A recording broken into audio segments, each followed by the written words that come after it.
Então vamos à leitura da matéria de hoje? A origem da diversidade. A formação do Brasil e da população brasileira foi influenciada por grupos humanos de diversas origens, principalmente indígenas, europeus e africanos. Então, a nossa população brasileira ela é formada pelo conjunto dos índios que já moravam aqui, dos africanos que vieram na época da escravidão e os europeus, que são os italianos, os portugueses, que vieram tanto na época do descobrimento como na época da colonização. Além de compor grupos distintos, eles promoveram grande miscigenação, que é o resultado da mistura de povos. Então, miscigenação é a mistura de povos. Com a chegada de diferentes povos, os costumes e as manifestações culturais então existentes se modificaram e novas manifestações surgiram. Assim, a diversidade cultural e a da própria população brasileira foi aumentando e se transformando em cada parte do país. Então, conforme os povos vinham chegando, iam se misturando, e aí as crenças e as culturas foram ficando todas misturadas, né? Os povos originários. Numerosos povos habitavam as terras que deram origem ao Brasil antes da chegada dos colonizadores portugueses, há pouco mais de 500 anos.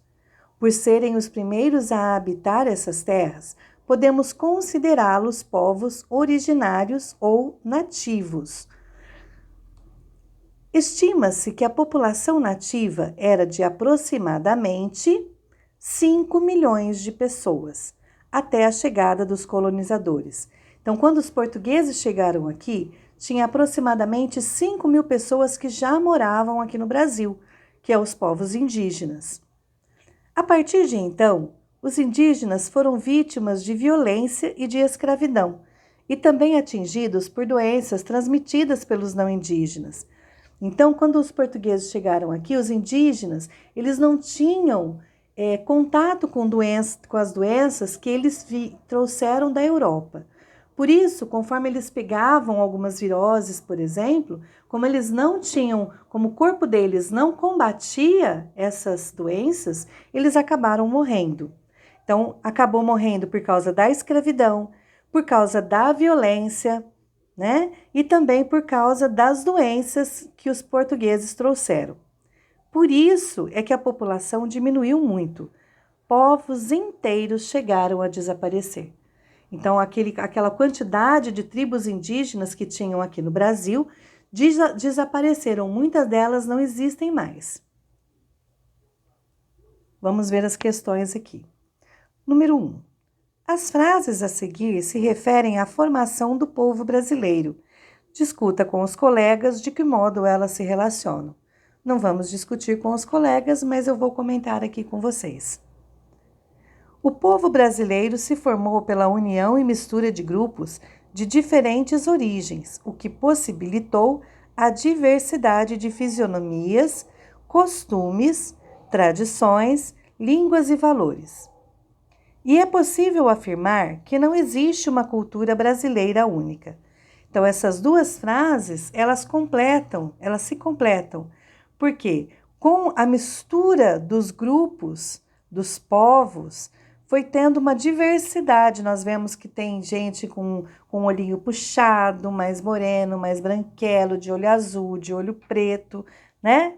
Então, nós podemos afirmar que realmente não existe uma cultura única no Brasil, é uma mistura de culturas.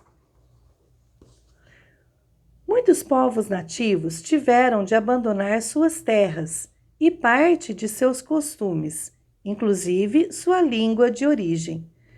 Os índios hoje, vocês podem ver que eles falam, a maioria fala o português.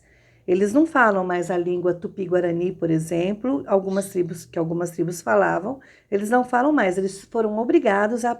Segundo dados do Censo Demográfico de 2010, naquele ano viviam no Brasil quase 1 milhão de indígenas em aldeias ou nas cidades. Eles pertenciam a 305 povos e falavam 274 línguas diferentes. Então, é como se existissem 305 países dentro do nosso Brasil. 274 povos diferentes, falando línguas diferentes. Observe no mapa a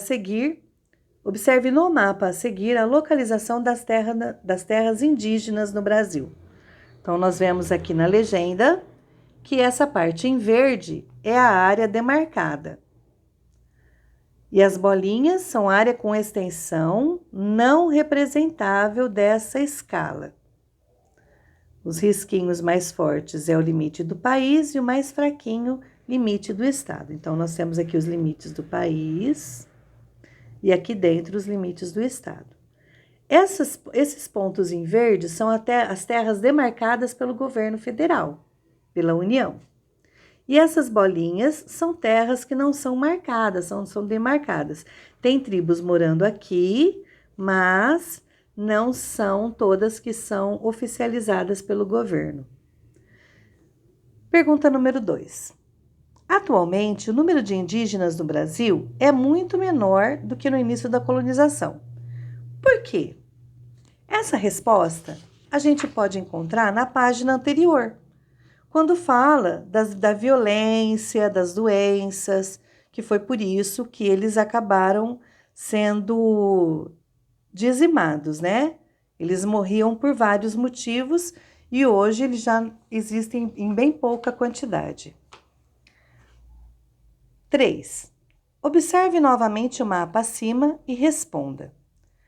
Quais são os estados com mais terras indígenas? Então, olha, essas siglas são as siglas dos estados. Roraima, Amapá, Amazonas, Acre, Rondônia, Pará, Mato Grosso, certo? Maranhão, Tocantins, Distrito Federal, Goiás, Mato Grosso do Sul, Paraná, Rio Grande do Sul, Santa Catarina, São Paulo, Rio de Janeiro, Minas Gerais, Espírito Santo, Bahia, Piauí, Sergipe, Alagoas, Pernambuco, Paraíba, Rio Grande do Norte e Ceará. Então, essas são as siglas. Vocês vão observar aonde tem mais verde, que representa as terras indígenas, e vão escrever o nome dos estados aqui. Aqui do lado.